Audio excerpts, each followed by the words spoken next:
Por gentileza da TV Vila Velha, o programa Quarta Dimensão alcança seus lares, sintonizado com os evangelhos. A Bíblia fala: sois deuses, e todos são filhos do Altíssimo. Este vocábulo todos incomoda negadores. Estes se aproximam discordando. É preciso antes pagar dízimo na tesouraria da religião verdadeira, porque todas elas, no âmbito dos seus seguidores, é verdadeira, é a única. Sem cadastro e frequência aos cultos, a filiação é negada. Escutem o que diz o Salmo 82, versículo 6. Sois deuses, e todos são filhos do Altíssimo. Jesus repete Jeová no quarto evangelho, quando em João 10, verso 34, nos apelida deuses. Afinal, se nascemos das mãos divinas, pelo Espírito, o máximo que podemos reduzir nas honrarias será declarar que somos não deuses, mas semente de Deus. Somos uma semente de Deus. Esta dupla, Jesus e Jeová, falando a mesma linguagem, desmonta todas as armações malignas. O tema de hoje será: o último nome, pódio definitivo. Existirá um livro lá no céu com registros de nomes dos melhores espíritos, o qual já foi disponibilizado ainda no começo do mundo? Poucos respondem este questionamento sem surpresa. Opa! Esta notícia se encontra em Apocalipse. Os habitantes da terra, cujos nomes não estão inscritos no livro da vida, desde o começo do mundo, se encherão de pasmo. Apocalipse 17, verso 8.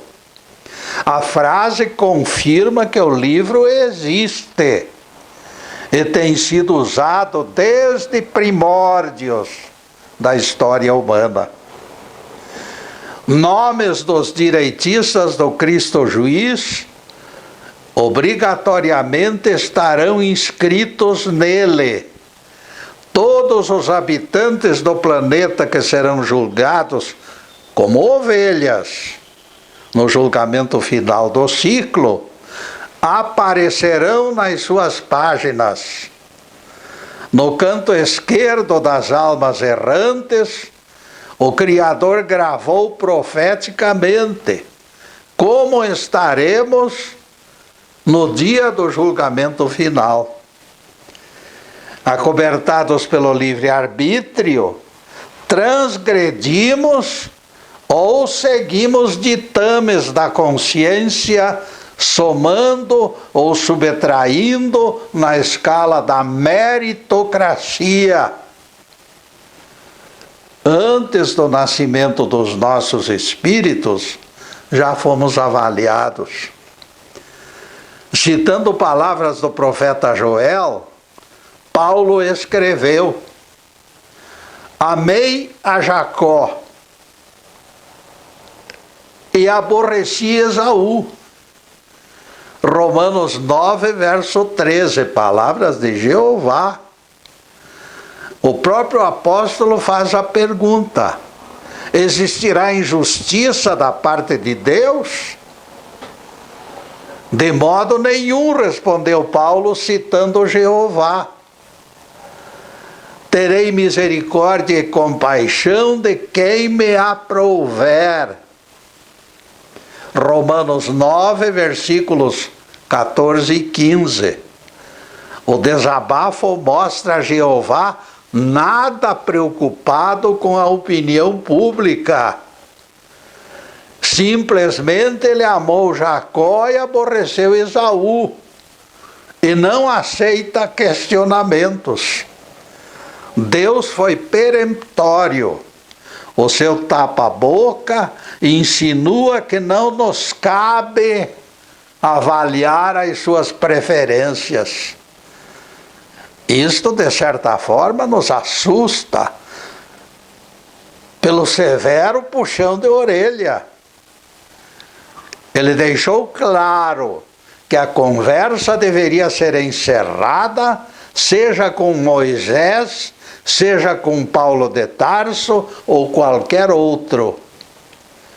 Terei misericórdia e compaixão de quem me aprouver, afirma o Pai Eterno, sem nos dar outras explicações. Atrás da negativa de satisfações, porém, as entrelinhas falam.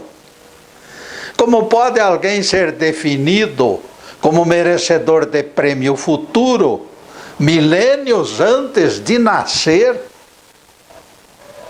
Com destino definido, milênios antes de escapar das mãos do Criador? Os espíritos encarnam para experiências inéditas. Os apetites, a avareza, apelo sexual e fascínio do poder descem vorazes sobre o vivente de primeira viagem. Forçado e constrangido por todos os lados, por variadas tentações, o infeliz capitula diante de todas as pressões.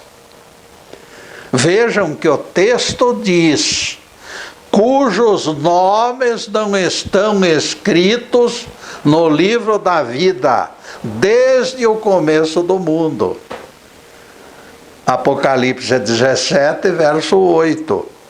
Isto indica que integrar a lista é a única alternativa. Estes não inscritos irão para as trevas exteriores no dia do juízo final. Não é nada de inferno isso, não. É outro planeta. Individualmente, os registrados no livro são conhecidos e amados do Pai Eterno, que acompanha e aposta nos seus passos. Sim, Getúlio, me diz o Crispim, mas não esqueça que você prega a reencarnação e que cada espírito recebe novo nome em cada vida. Nossos nomes não são apenas convenções, Crispim. Veja só. Deus não consultará cartórios de registro civil, nem fichários com fotografias. O que nos define para Deus é a clarividência dos seus olhos. Todos possuem tipo especial e único de luminosidade, e isto nos identifica, a luminosidade. Exatamente esta legenda feita de impulsos elétricos que individualiza cada vivente, embora de inúmeros nomes com que fomos identificados, o Pai Criador nos define pelo jeitão peculiar de cada um de nós, o nosso jeito de viver. Sim, Getúlio, insiste o Crispim, mas não esqueça que o texto aponta a presença antes da fundação do mundo. Fica ainda mais claro, Crispim. Isto ensina que nossos espíritos já eram reconhecidos lá no princípio do mundo. Nós já tínhamos o nosso nome como legenda. Aparecia, Deus sabia, Deus conhecia ele. Espiritualmente, meus amigos, Neste caso, afirma o Crispim dos Anjos, nós somos anteriores à criação do planeta Terra, é isto? E por que não, caríssimo Crispim? Notícias existem, porque a reencarnação abrange milhões de anos. A certidão de nascimento define apenas o surgimento do corpo. O espírito vem de muito mais longe. O Apocalipse é taxativo. Os habitantes da terra cujos nomes não estão inscritos no livro da vida desde o começo do mundo. Apocalipse 17, verso 8. A avaliação divina é coisa de outras eras. Deus ama Jacó e aborrece Esaú. Esaú, neste caso particular, é símbolo do perdedor. O perdedor da graça. Jeová o preteriu em favor de Jacó. Certamente Esaú foi riscado do livro da vida. Temporariamente, é claro. E aqui surge o questionamento. Se Deus me colocou meu nome neste livro, ou não colocou ou não colocou, que adiantará eu reclamar ou fazer todos os esforços para progredir? Esse ponto é controverso. Será que todos os sacrifícios resultarão inúteis? Se o juízo final é único, só aqui na Terra, não existe outro em planeta algum, como diz a doutrina da predestinação, o destino de todos já foi decretado e não há mais o que correr ou se aproximar. Não restam chances para os não inscritos no livro. Teólogos dizem que o destino final de todos já está definido. Segundo esta doutrina, o Criador estabeleceu a priori perdição ou salvação. A priori. Seu Pai Celestial sabe de antemão que determinado espírito está predestinado à perdição, não seria melhor interromper o seu nascimento? Por que condená-lo ao inferno? Neste ponto, porém, deparou-se, meus amigos, uma alternativa válida. A reencarnação entra em cena e protela-se o imbróglio. E neste ponto, meus caros, nós vamos fazer a primeira interrupção do programa para os comerciais do canal. Mas é um instantinho só. Daqui a pouco estaremos de volta. Obrigado.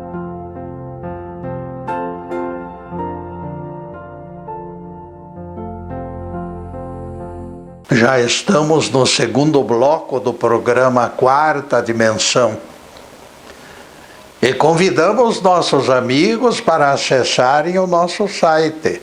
Ele já está na telinha, por gentileza de bons amigos. E não esqueçam as centenas de palestras no YouTube e no Facebook, Live TV Ponta Grossa. Dia e noite à disposição de vocês. As páginas Getúlio no YouTube, constantes do site, estão linkadas em lista de palestras. Escolha dentre elas, clique, aprecie e divulgue. Este programa é gravado nos estúdios Fernando Martins e todo o conteúdo se encontra no Facebook Live TV PG. Procure as palavras Quarta Dimensão nos quadradinhos de ofertas e o Getúlio vai aparecer. Parabéns e agradecimentos aos amigos Fernando e Zube pela preciosa colaboração Nossa gratidão da mesma forma para aqueles que nos incentivam através da internet, partilhando deste trabalho. Muito obrigado. E na sequência o nosso tema, o último nome, pódio definitivo. Cada espírito, meus amigos, pelas leis do livre-arbítrio, retarda ou apressa seu ritmo. Além do juízo final na terra, eles estarão sujeitos a outros julgamentos nos outros mundos. Em futuros julgamentos, cristos planetários continuarão escolhendo mansos que herdarão a terra, o direito de viver e prosperar onde se encontram. Ninguém esqueça que a casa do Pai tem muitas moradas. Pelo seu poder de enxergar o futuro, Deus abençoará os redimidos em todos os juízos finais no mundo inteiro, no universo inteiro. Esta visão divina é compreensível. Deus vê o futuro, desempenho dos espíritos e estimula naturalmente aqueles que estão se esforçando. Os cabritos na classificação de Jesus irão para mundos de provas, até tempos depois, quando também forem registrados no livro da vida. Os livros da vida de outros planetas registrarão terráqueos. Por quê? Porque os terráqueos vão progredir naqueles mundos. Percebam a excelência da justiça com reencarnação. Não existem perdidos eternos. Em cada ciclo, perdidos de ontem se reabilitarão nas muitas moradas da casa do Pai. Por que Deus fez esse enorme deste universo? O livro de Deus já se encontra aberto em todos os mundos. Ele acompanha o espírito, mas respeita o seu livre-arbítrio. A mente divina é semelhante a computador gigantesco que o profeta do Apocalipse definiu como livro. É o que falamos nessa palestra. A promessa de que os mansos herdarão a terra no Sermão da Montanha faz parte do Evangelho universal em todos os mundos habitados. Nada mais lógico, nada mais verdadeiro e justo. Todos gozarão bênçãos de novas oportunidades. Olhando a evolução dos espíritos por este prisma, percebemos inexistência de impunidade. A justiça divina prevalece em todos os mundos. E os 2 pesos e 2 medidas não funcionam perante Deus.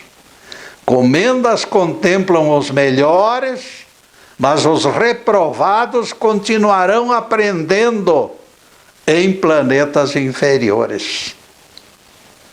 Vejam só, meus amigos.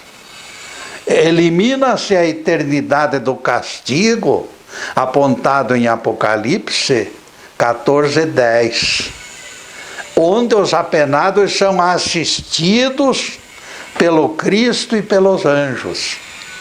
Esta é a sequência perfeita daquilo que nós conversamos, vejam só. Se alguém adora a besta, diz Apocalipse, será atormentado em fogo e enxofre diante dos santos anjos e na presença do Cordeiro. Esta frase é É uma coisa maravilhosa. Apocalipse 14:10. Na presença do Cristo e na presença dos anjos. Eles sofrerão a correção dos seus pecados. Contrariando os termos de eternidade, o Apocalipse ensina que os apenados terão assistência onde eles estiverem. Portanto, este inferno aí fica de lado. Castigos eternos não admitem socorristas ou cuidadores. Se o Apocalipse revela esta assistência, desfaz eternidade.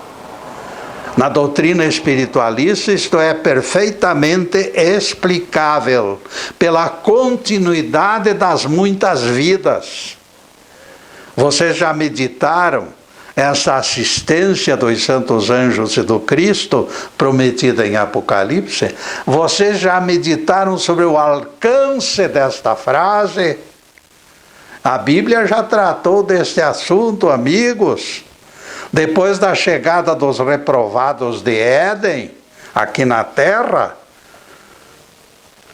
eles vieram como se fosse entrar no inferno. Foi interpretado como inferno, a terra seria inferno. Mas não é. O planeta Terra teve a assistência dos anjos e do Cristo, como é prometido para esta nova vida, onde seremos avaliados. Noé, Jó, Abraão, José do Egito, Daniel e tantos outros são exemplos marcantes de que jamais faltou assistência aos terráqueos desde o começo do mundo. Eles vieram para ajudar os exilados, confirmando a promessa de assistência dos santos anjos e do Cristo. Aquela raça expulsa de Éden teve permanente amparo dos santos anjos, que culminou pelo advento do próprio Cristo, do próprio Jesus. Só não enxerga quem não tem olhos. As palavras de Apocalipse mostram os ímpios assistidos e socorridos no planeta de provas. Se insistíssemos no castigo como inferno eterno, teríamos que localizar o Cristo e os santos anjos assistindo um teatro dos apenados queimando. Espetáculo com galera totalmente repleta, aquela galeria toda, para olhar e assistir o sofrimento dos pobres apenados. Espetáculo com galera assistindo seria o desfecho lamentável dessa história. Sem nada que pudessem fazer, Cristo e os anjos não passariam de testemunhas de interminável tortura, milênios e milênios, sem o menor proveito. Assistir os apenados se contorcendo nas chamas eternas seria demasiado constrangedor. Vejam só Jesus contemplando aquela barbaridade. Eis a diferença entre a doutrina do inferno eterno e o uso de planetas para continuar aprendendo. Ninguém pode aceitar Deus renegando alguém criado por Ele, alguém que tenha saído dele. É incompreensível incoerência construir mundos e sonegar solução para os que se atrasam. Criar o universo para poucos seria clamorosa injustiça. Clamorosa injustiça, meus amigos. Natalino Argolo herdou propriedade do pai. Ele vivia para o trabalho, pesquisando, plantando e colhendo. Filhos e netos ajudavam. Nas primeiras horas daquela segunda-feira, ele ordenou: é hora de fazer a colheita das amoras na região norte. Todos se reuniram, tomaram cestas e partiram. O casal mais novo, porém, resolveu simplificar. Não aceitou aquela ordem que o chefe da família dera. Por que caminharmos até as vertentes do norte, disse Mafalda. Temos amoreiras aqui por perto. Os dois atravessaram a tarde toda sem colher única fruta. Quando todos retornaram, somente o casal desobediente se encontrava de cestas vazias. Percorremos o vale e as frutas estão verdes, exclamou Mafalda. Foi a razão que eu determinei colheita do lado norte, explicou Argolo. Para o agrônomo experiente é fácil mapear a colheita. Para Deus, da mesma forma, não é difícil auscultar nas almas o momento do perdão. Tudo tem sua hora, meus amigos. E neste ponto, faremos mais uma pequena interrupção no programa para os comerciais do canal. Mas é um instantinho só. Daqui a pouco estaremos de volta. Obrigado.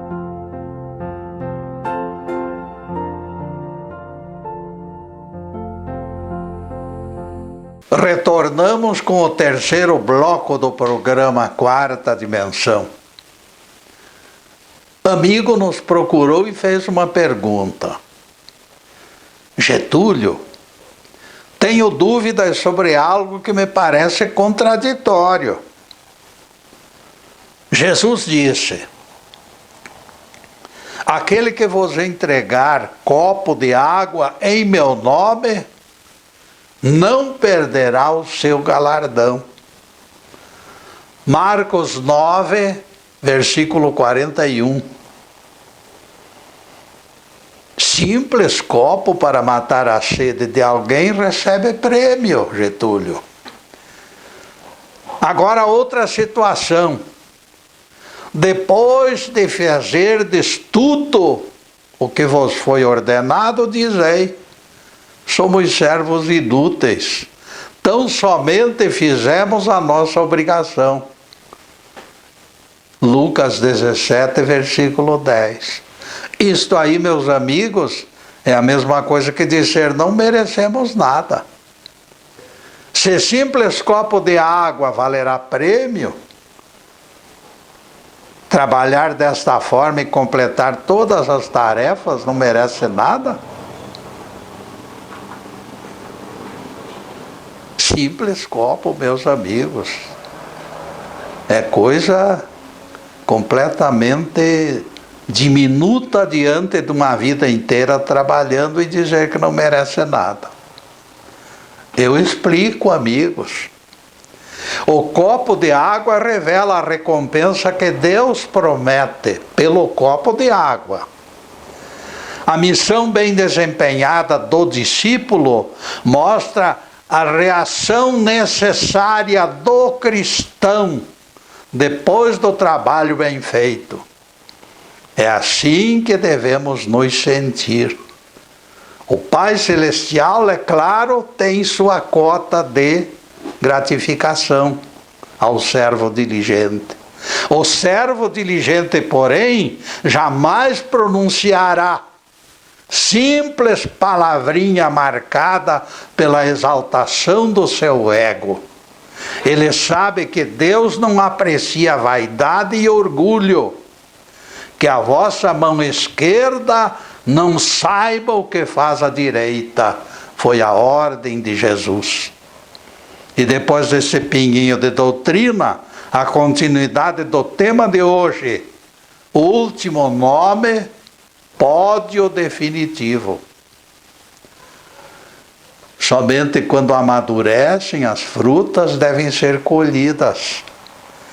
Algumas demoram mais, outras demoram menos. Nem o fazendeiro, nem o Deus eterno desejam adiantar o calendário ou violentar o processo. Nas frutas é o clima. Pelo mesmo raciocínio, nós compreendemos o livro de Deus, contendo os nomes daqueles que serão salvos em determinado ciclo. Nos espíritos é o despertar da consciência que vale. E o Pai Celestial já sabe quando isto vai ocorrer. Em nossa história, o avô determinou colheita naquela região ao norte. No seu tempo, porém, todas as demais árvores produzirão frutos. No mundo espiritual, da mesma forma, os retardatários continuarão aprendendo. Na Epístola aos Romanos, Paulo focalizou a escolha divina. Porque os que ele, Deus, conheceu na sua presciência, também os predestinou para serem conforme a imagem do seu Filho. Romanos 8, verso 9. Continuamos batendo na mesma tecla. A predestinação é sempre fruto da experiência pretendida de Deus. Ninguém vai crescer 1 centímetro que seja enquanto não se esforçar. Baseamos-nos também no apóstolo Paulo quando ele diz: Deus não faz acepção de pessoas. Colossenses 3, versículo 25. Vocês acham que Deus pronunciaria frase machista do tipo: tem que ser assim, porque eu sou Deus? Imagine Deus falando uma frase dessas. Eu não acredito num Deus prepotente. Alguém mais atrevido poderá vir em socorro da doutrina da predestinação, citando as palavras de Jesus. Assim como o Pai ressuscita e vivifica os mortos, assim também o Filho vivifica aqueles a quem quer. João 5, versículo 21. Eu não enxergo base para a predestinação nestas palavras. Jesus tinha o direito de escolher seus companheiros, mas a razão não é esta, é outra. Trata-se de opção pessoal e incompreensível. Mesmo os iluminados precisam de pessoas confiáveis. A afinidade é fundamental também no campo espiritual. Quando os espíritos de Elias e Moisés visitaram o Mestre na transfiguração lá no monte, quem estava entre os discípulos que se encontrava ao lado de Jesus? Quem? Com certeza Pedro, Tiago e João. Os demais apóstolos ficaram ao pé da montanha, sozinhos. Por que estaria Jesus discriminando os discípulos? Nem pensar em tamanha heresia, amigos. Não havia discriminação alguma. Esta circunstância explica a escolha do Mestre, afastando melindres.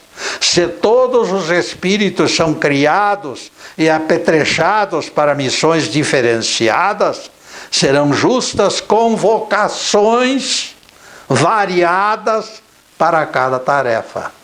Deus não vai chamar um médico quando o trabalho é o conserto de um sapato. O sapateiro vem a consertar o sapato, o médico trata da saúde. Entre terráqueos, só Jesus é mestre em todas as funções. Jesus é o mestre absoluto e completo. Quem sai das mãos de Deus, o que é? É semente divina. Só pode ser isso, porque saímos das mãos de Deus. A lógica da realidade nos ensina que ainda não somos árvore, embora toda árvore já se encontre numa semente.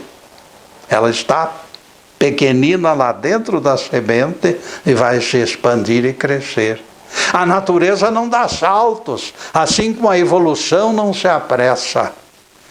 Não se justifica, portanto, que alguém se perca pela falta de aprendizado. Deus provê esse aprendizado. Jesus falou nisto: perdoai-os, Pai, eles não sabem o que fazem.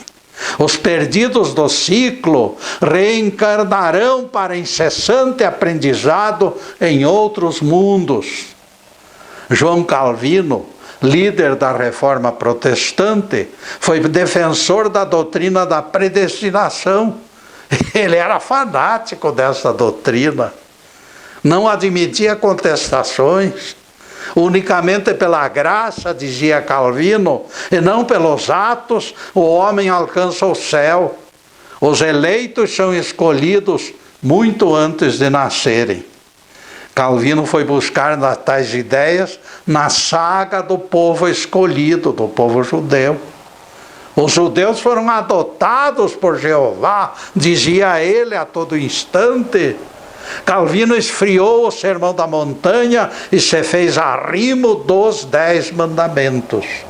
Jesus, o mestre da clemência, salientou a presença divina em todos os seres. Calvino enxergou somente o maligno. Que pena! Olho por olho, dente por dente, vociferava o reformador implacável. No bojo da encenação, porém, estava o poder financeiro das igrejas. O medo abria bolsas, e isto que era importante para eles. A doutrina da predestinação foi entregue ao clero ambicioso. O livrão dos céus se tornou arma na terra. Os clérigos se intitularam ministros da palavra e exorbitaram. No livro da vida, eles passaram a excluir e acrescentar nomes, como proprietários de terrenos no paraíso. E a pena raspou por muito tempo as páginas do livrão, trazendo muita prosperidade para os grandes e maiores, os clérigos e os chefes, enfim, para aquela gente toda. Sacerdotes se intitulavam proprietários do céu e do inferno e faturaram adoidados sobre a falsa presunção. Calvino apontou até mesmo a santificação coletiva. Desde que a Bíblia for ensinada nos seus domínios, os problemas acabaram. Proclamava ele a todo instante. Em tempos de tantos desvios morais e éticos, muitos aplaudiram. Vozes discordantes, no entanto, recomendaram cautela. Como dizia Chico Anísio, interpretando o professor Raimundo, menos.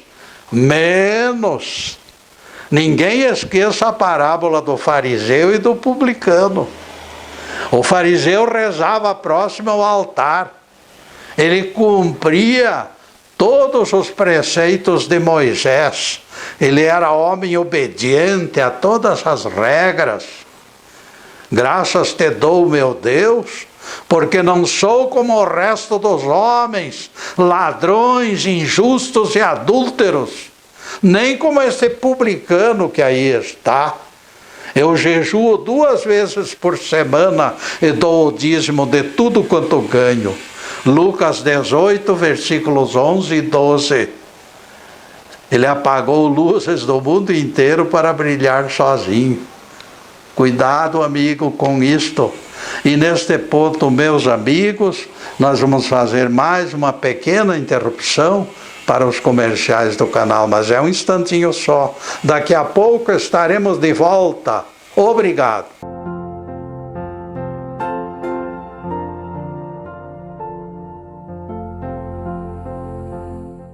Já atingimos o último bloco do programa Quarta Dimensão. O tempo passou rápido como cavalo de raça.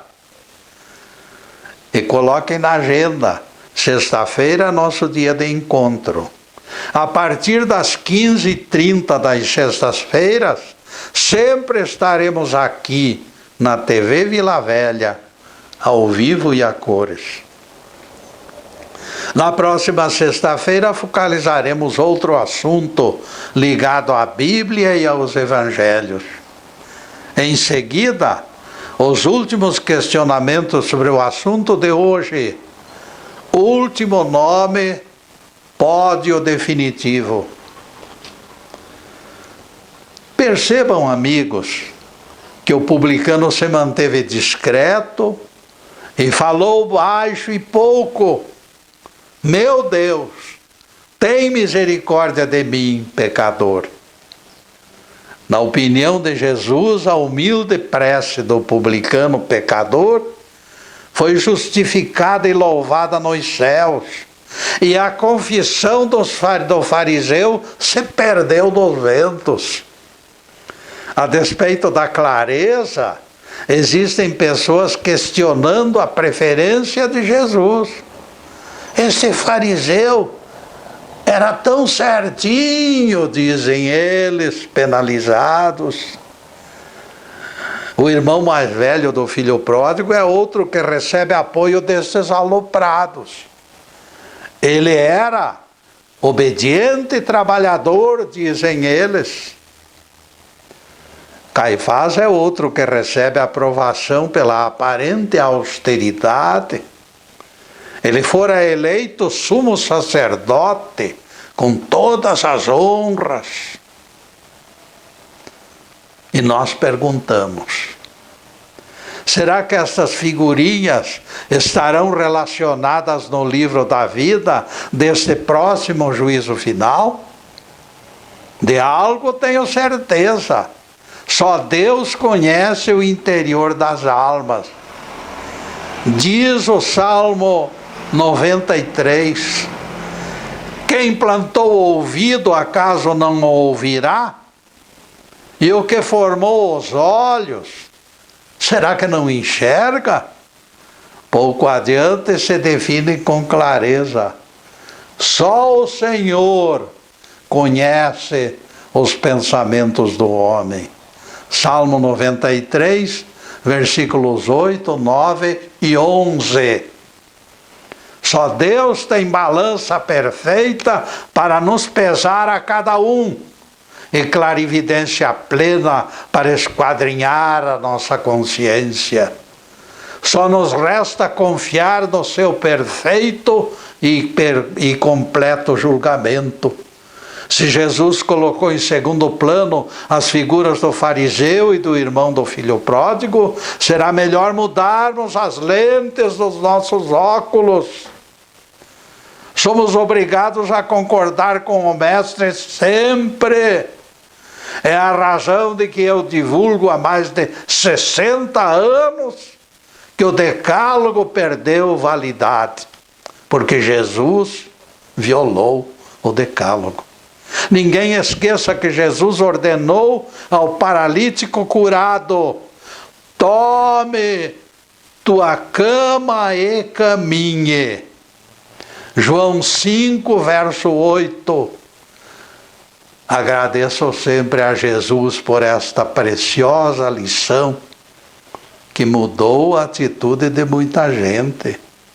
No início da palestra nós comentamos reação de Paulo sobre o fato de Jeová ter amado Jacó e aborrecido Esaú. Nunca esqueçamos, porém, de uma coisa, que Esaú trocou o direito de primogenitura por um prato de lentilhas. Ele usou o malo livre-arbítrio, desprezou o sagrado direito para saciar a gula, esqueceu o legado espiritual para satisfazer o apetite do corpo. Por isso, Jeová temporariamente se afastou dele. O irmão do filho pródigo, exemplo de obediência, deixou escapar inveja e azedume, tentando desmanchar a festa do perdão. Existem coisas escondidas debaixo das túnicas dos chamados santos, santos fabricados pelos homens, que os anjos enxergam e ficam envergonhados.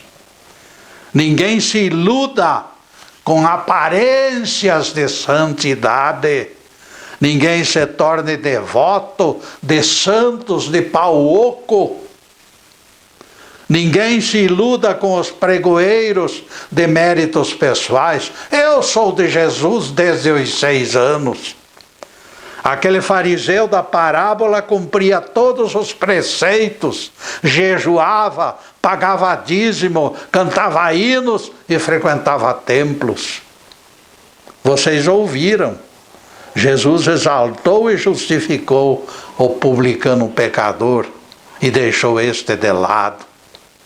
Este voltou para casa com a aprovação divina. Me refiro ao publicano. O nosso Deus e o nosso Cristo não se empolgam com ladainhas que escondem perversidades.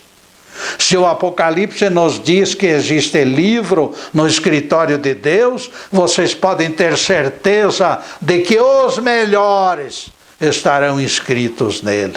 Os demais não, porque o Altíssimo conhece os melhores. É como acontece no vestibular para o ingresso em universidade.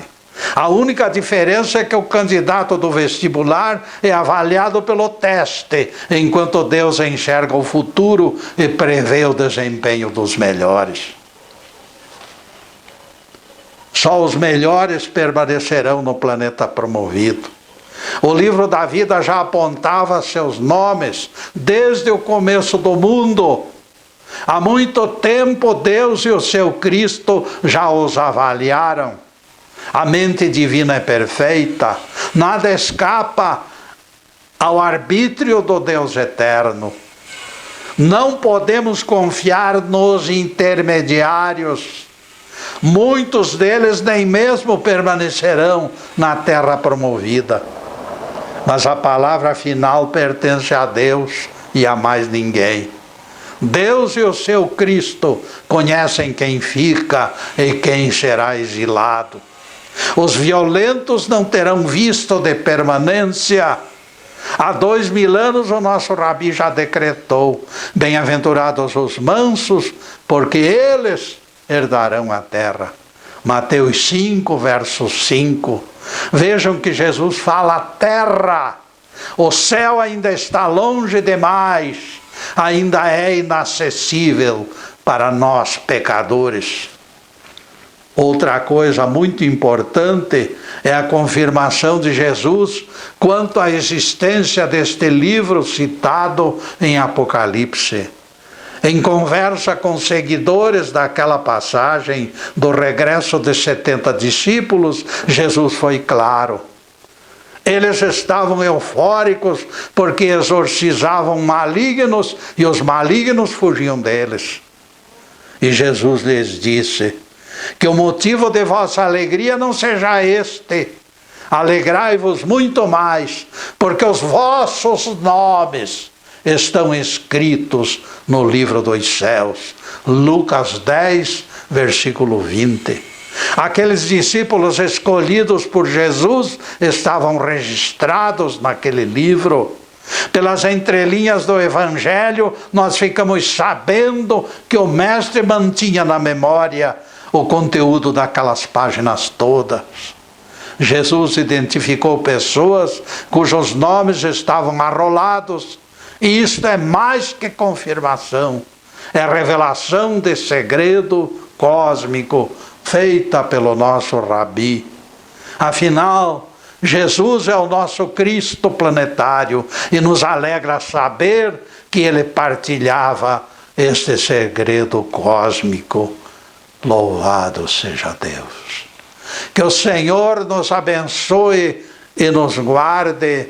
Que o Senhor faça resplandecer o seu rosto sobre nós e tenha misericórdia de nós.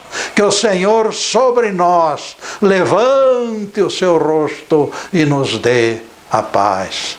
Louvado seja o nosso querido Deus Pai. Louvado seja o santo nome de Jesus, o nosso Cristo. Obrigado, Deus. Obrigado, Jesus.